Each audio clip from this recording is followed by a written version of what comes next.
우리 아버지는 막노동을 하십니다. 사람들이 흔히 말하는 노가다판이라는 곳에서 평생 동안 일을 하셨습니다. 할아버지가 일찍 돌아가셨기에 할머니와 장남이었던 아버지가 가족들을 먹여 살렸다고 합니다. 아버지는 국민학교라고 불리던 그 시절 중학교도 겨우 졸업했다고 했으니까요. 그것도 학교에 결석하는 날이 많아서 어렵게 졸업을 했고 그때부터 바로 일을 시작했다고 합니다. 그런 아버지는 신문 배달부터 시작해서 안 해본 일이 없다고 할 정도로 닥치는 대로 일을 했다고 하는데요.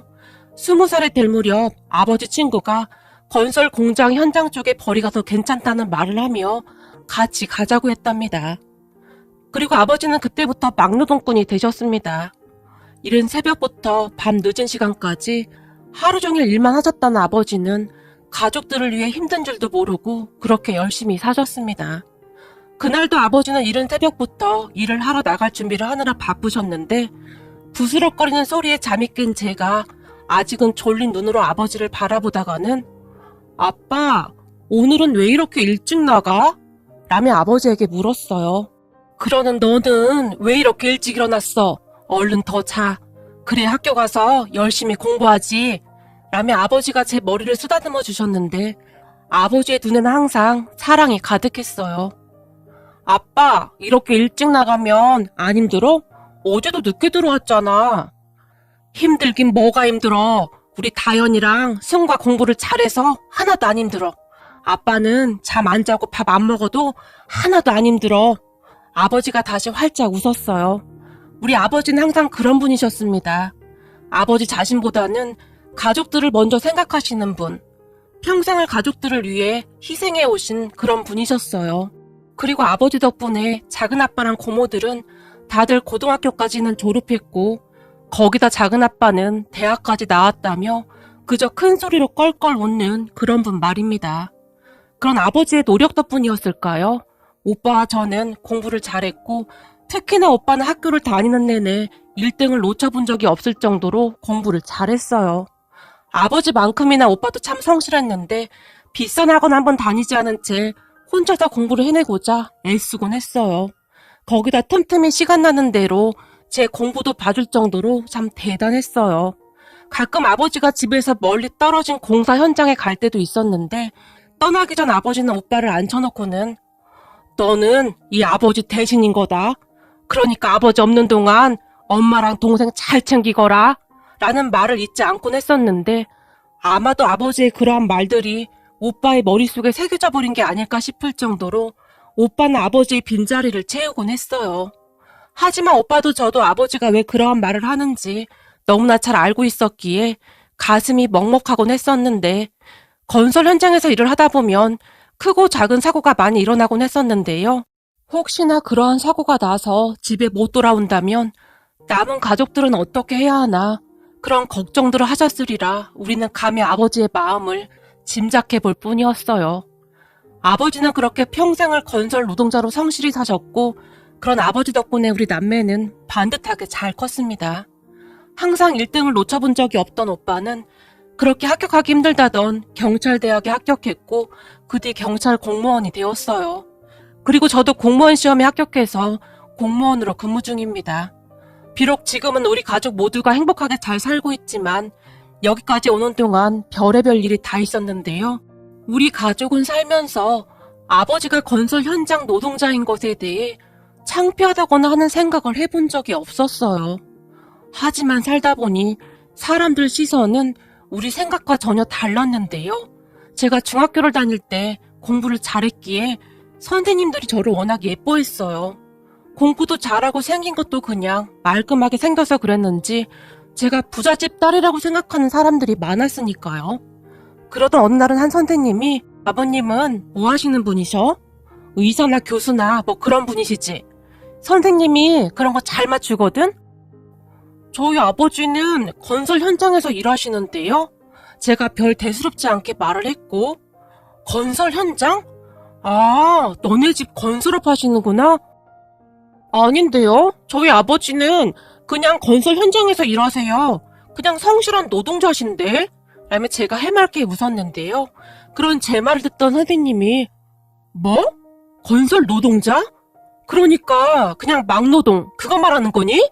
놀라서 다시 물었어요. 네, 맞아요. 공사장 여기저기 다니시면서 일하세요. 라고 제가 대답했는데요.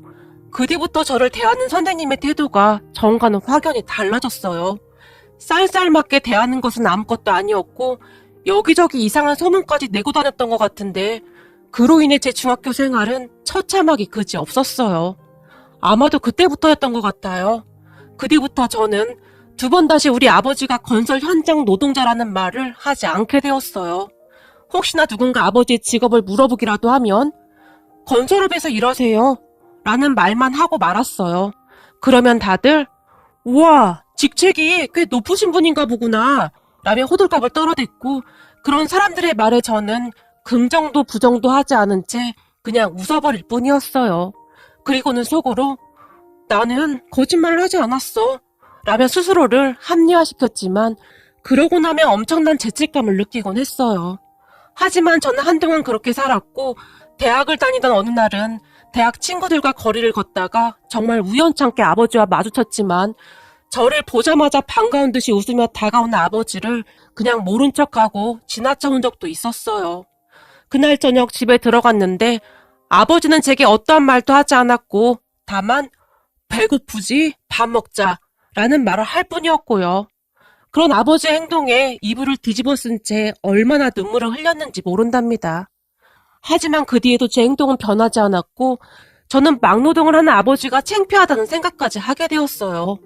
그렇게 시간이 흘러 결혼할 사람이 생겼고 그 사람 부모님 집에 인사를 하러 갔어요. 남자친구 아버지는 작은 회사를 운영한다고 했는데 사장이란 자부심이 꽤 컸던지 남자친구 엄마가 저를 보며 아버지가 건설 현장에서 힘든 일 하신다고 하던데 맞니?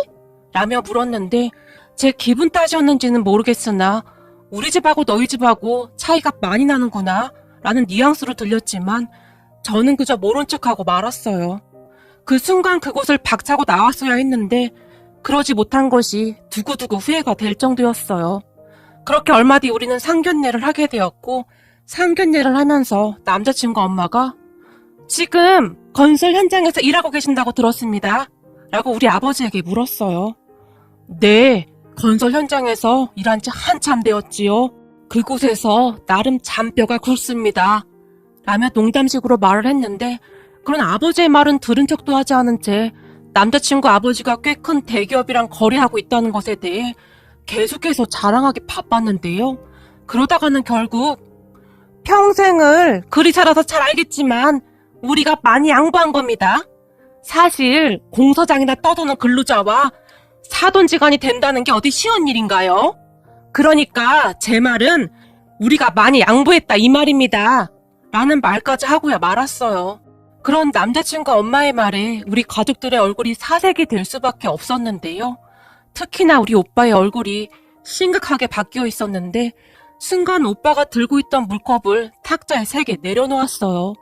그 소리가 어찌나 컸던지 룸 안에 있던 양쪽 가족들 모두가 놀라서 오빠를 바라봤고 그러게요. 그쪽 집안과 우리 집안이 사돈이 되긴 힘들겠네요. 아무리 봐도 우리 집안과 수준이 맞지가 않네요. 라며 오빠가 옆에 있던 냅킨으로 조용히 입가를 닦았어요. 뭐라고? 당신 지금 뭐라고 했어? 남자친구 엄마가 오빠를 있는 대로 노려봤어요. 수준이 안 맞는다고 했습니다. 지금 그쪽이 말하는 거 보십시오. 어디 사돈될 사람한테 반말을 합니까? 옛날 어른들 말에 따르면 그런 집안을 쌍놈의 집구석이라고 한다죠. 저도 제 동생 그런 집안으로 절대 못 보냅니다. 오빠가 다시 단호하게 말하며 저를 바라봤는데 그 순간 제가 우리 가족에게 무슨 짓을 한 것인지 한심하다는 생각과 함께 정신이 번쩍 들었어요. 엄마, 아빠, 오빠, 나 때문에 이런 꼴 당하게 해서 미안해. 라며 제가 벌떡 일어났어요. 그런 제 모습에 다현아, 너 왜 그래? 이게 무슨 짓이야? 남자친구도 깜짝 놀라서 일어났는데요. 무슨 짓이라니?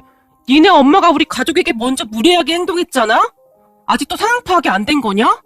나 너랑 결혼 안 한다고. 그러니까 니네 집 수준에 맞는 사람과 결혼하라고. 라며 제가 남자친구를 노려봤어요. 뭐? 결혼이 장난이야? 어른들 다 모셔놓고 뭐 하는 짓이야? 남자친구가 소리까지 질렀어요. 니네 엄마가 지금 그러잖아. 수준 차이 나서 결혼 못 시키겠다고. 아니, 우리 엄마가 언제 그렇게 말했어? 우리 집이 더 잘 사는데 많이 양보했다 뭐 그런 거잖아. 근데 왜 이렇게 오버하냐고. 까놓고 니네 집 형편이 그러니까 다들 자격지심인 거잖아. 남자친구가 우리 가족들을 둘러보며 말했고 그 순간 제가 앞에 있던 물컵을 들어 남자친구 얼굴에 확 뿌려버렸어요. 이게 무슨 짓이야? 그쯤에서 남자친구는 정신이 반쯤 나가 보였는데 얘, 너 우리 아들한테 뭐 하는 짓이니? 남자친구 엄마가 저를 노려보며 말했어요. 하지만 저는 상관도 하지 않은 채 우리 가족들을 보며 빨리 일어나 나가자 라고 말한 뒤 급히 그 룸을 나와버렸어요. 너 이대로 가면 진짜 끝이다. 남자친구가 제게 다시 소리쳤고 진짜 어이가 없네. 너랑 나랑은 벌써 끝났거든? 길 가다 마주치더라도 절대 아는 척하지 마라 라며 제가 큰 소리로 말했어요. 그 뒤 남자친구가 계속 전화를 했지만 차단해버렸고 남자친구와는 그렇게 헤어졌어요. 그때 그 순간이 제 인생에서 가장 치욕스러운 순간이 아니었을까 싶네요. 우리 아버지에게 너무나 큰 상처를 드린 것 같아서 감히 아버지 얼굴을 똑바로 바라볼 수조차 없었어요. 하지만 그 순간마저도 아버지는 제게 미안하다. 괜히 나 때문에 우리 딸이 이렇게 됐구나 라며 사과를 했어요. 아빠, 내 눈 똑바로 봐. 난 아빠가 세상에서 제일 자랑스러워. 그러니까 그런 말 하지 마. 저런 인간들과 가족이 되지 않은 게 얼마나 다행이야. 난 그 누구라도 아빠에게 함부라는 사람과는 절대 결혼 안 해. 내가 세상에서 제일 존경하는 사람은 아빠야. 그러니까 그런 말 하지도 마. 제가 아빠에게 또박또박 말을 했는데 제 말을 듣던 아빠의 눈에 눈물이 가득 맺혀 있었어요. 그런 아버지를 보며 도대체 제가 무슨 짓을 한 것인지 가슴이 미어져 내렸어요. 그 뒤부터 저는 어디를 가든 우리 아버지의 직업을 숨기지 않았어요. 아주 당연한 것이었음에도 그게 뭐라고 그리도 마음을 졸이고 살았던 것인지 제 자신이 한심하기 그지 없었어요. 그렇게 2년쯤이 지난 어느 날 저와 같은 사무실에서 일하던 직원이 제게 관심이 있다고 다가왔지만 그런 직원의 고백을 제가 단번에 거절했어요. 하지만 그 직원은 포기하지 않았고 조금씩 제게 다가왔는데요. 시간이 지나면 지날수록 괜찮은 사람 같아 보였어요. 거기다 제가 그 사람에게 마음을 열었던 이유가 따로 있었는데요. 둘이 사귀기 시작하면서 각자의 집안 이야기를 하게 되었는데 근데 다현씨 아버님은 무슨 일 하세요? 라며 그 사람이 제게 물었어요. 우리 아빠는 건설 현장에서 노동자로 일하세요. 건설 현장이요? 진짜요?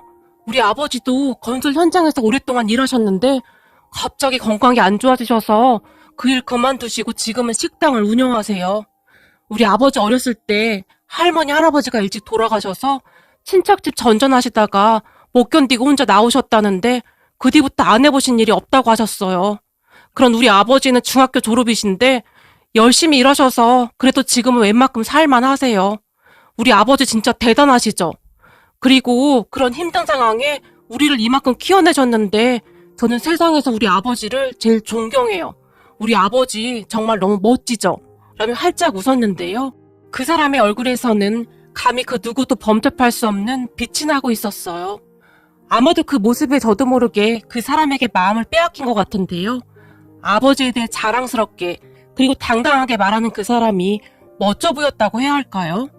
거기다 서로 비슷한 환경 속에서 자란 것에 대한 동질감 같은 것이 느껴졌고 어느 순간 저도 모르게 그 사람에게 빠져들게 되었어요. 그 뒤 우리는 정말 가까워졌는데 대화를 하면 할수록 서로 닮은 게 정말 많았어요. 그렇게 시간이 흘러 양가 부모님께 인사까지 드렸고 상견례를 하게 되었는데 상견례를 하는 내내 양가 가족들의 웃음소리가 끊이지 않을 정도로 분위기가 좋았어요. 거기다 우리 아버지랑 시아버님 두 분의 대화가 끊이질 않을 정도였는데 두 분이서 시간 가는 줄 모르고 즐겁게 대화를 하셨어요. 그 뒤 우리는 결혼을 하게 되었고 저는 현재 아이를 낳고 출산 휴직계 중입니다. 시부모님도 뭐라 설명할 수 없을 만큼 좋은 분들이신데요. 우리 아버지는 얼마 전부터 일을 그만두셨기에 시아버님과 우리 아버지는 시간만 되면 두 분이서 만나서 수다 떨기 바쁠 지경이었어요. 그런 두 분을 보면 우리 시어머님이 아니 여자들도 아니고 무슨 남자들이 저리도 할 말이 많을까나? 신기하지 않니? 우리가 인연은 인연인가 보다 라며 신기해하실 정도였어요. 우리 가족은 그렇게 평화로운 시간을 보내고 있었는데 얼마 전에 정말 충격적인 소식을 전해 들었답니다. 우리 오빠가 땡땡경찰서 경제범죄수사팀에 근무 중인데 어느 날 오빠에게 전화가 걸려왔어요. 혹시 말이야, 그 인간 아버지 회사 이름이 뭐라고 했지? 갑자기 오빠가 전 남친 아버지 회사 이름을 물어봤어요. 땡땡 회사일걸? 하도 끔찍해서 기억하고 싶지도 않은데 그건 왜 물어봐? 라며 제가 오빠에게 물었어요. 아니, 그냥 갑자기 궁금해서 라며 오빠가 급히 전화를 끊어버렸어요. 그리고 한참 나중에 알게 되었는데요. 세상에나 전 남친 아버지가 회사 자금을 배임 횡령했다는데 전 남친 아버지 회사와 집이 압수수색까지 당했다고 하네요. 그렇게 오빠가 그날 제게 그 회사 이름을 물어본 거였고요. 오빠가 제게 전 남친의 일을 이야기했을 때는 이미 여기저기에 다 알려졌었기에 그제서야 이야기를 해주는 듯 했어요. 그렇게 그 인간들 집안에 들어가서 압수수색을 한 모양인데요. 전 남친 엄마가 겁에 질린 채 있었다는데 어찌나 겁에 질려있던지 우리 오빠도 못 알아보더랍니다.